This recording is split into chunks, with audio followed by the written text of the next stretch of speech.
Namatay ang 4 anyos nga batang babay samtang naangol usab ang 7 anyos sa nahitabong sunog sa Barangay Campo 4, Dakbayan sa Talisay. Ang report ni Alan Domingo. Siya ang 4 anyos nga si Adri Burlasa, kinsay gihulagway siyang pamilya nga bibo ug malipayon kanunay. Apan ang iyahang katawa, dili na nila mabati. Human siya nakala sa sunog nga nahitabo sa ilang Pinoy-ana ni adtong Sabado sa hapon. Nakaangkon usab og gamayng paso sa kamot ang 6 anyos niyang uyuan nga kauban niya sa kwarto. Matud sa apuhan nga nangatulog ang mga bata sa kwarto sa ikaduhang andana dihang miulbo ang sunog. Wa diha ang inahan sa bata kay adunay mahinungdanon nga giatiman samtang ang apuhan didto naninda usab sa tabunok. Ang mga kauban sa balay uwahin na dihang nabantayan nila nga nasunog na di ang kwarto. Ang mga silingan na ang unang nakamatngon nga nag-asuna ang kwarto sa balay. Naglisod sila sa pagsulod, sanglit nakalak ang sulod sa kwarto.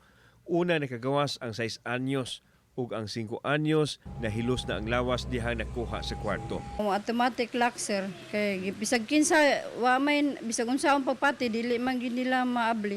Mao to ang sliding ilang gi guba para makuha nilang bata. Nagkayo-kayo naman. Mao to ilang gisabayagan og tubig. Nya pagsabiyag mo mangurinti man siya, naay mo punit, mo grounded siya. Samtang timing nga nakaagi sa dapit si Cebu City Councilor Dave Tumulak gikan sa Bukirang Barangay ug siya ang unang miluwas sa bata nga iyang gipasakay siyang sakinan ay gibalhin sa ambulansya padung sa ospital. Paglikli na to naisunog na ugta atong gisaka kay bungtod-bungtod man ang ilaha. So pagsaka na to mao gyud paggawa sa bata nga nakuha sa mga silingan. Botong gidali na mugda diri sa ako ang sakinan nya wa may sirin may gani kay niabot tong usa ka laing sakinan sa barangay among gibalhin mo tong among gihatod gid dito sa ospital. Conscious pa ang bata unya ako lang ganitong gipakalma ang bata hasta tong iyang mga kuyog nga yaya kay nagsagit-sagit naman dito sa sakinan akong gipakalma para dili sa taon maratol ang bata. Buhi pa ang bata pag-abot sa ospital apan nakabsan sa kinabuhi alas 11 nas gabi sa Sabado tungod sa pagkasunog sa iyang lawas. Kanang makatabi pa gina sa sir na may pa kay kondisyon niya maka ningayo gina siya tubig nihilak na siya kay dili man ako paimno bawal man ang tubig mao tong nikuha may gapas pagkuha sa gapas daghang tubig ihapit na lang niya imno niya ang gapas kanon niya kay tinagi niyang uhaw. Gihandom sa lula ang excitement sa apo nga masulob na unta ang gown alang sa culmination sa Nutrition Month apan iya na kining nasulob sa pagpanaw sa laing kalibutan.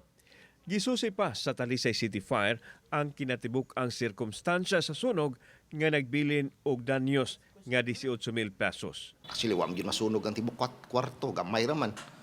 Yan nakita ginamo dito nga.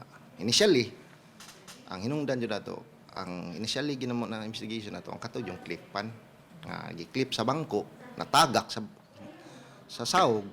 Siyempre nag-andar nakasaksak. Nya wala na siya magtuyok. Possible jud nga kato siya ni overheat. Unya naa siya sa mga sininaan.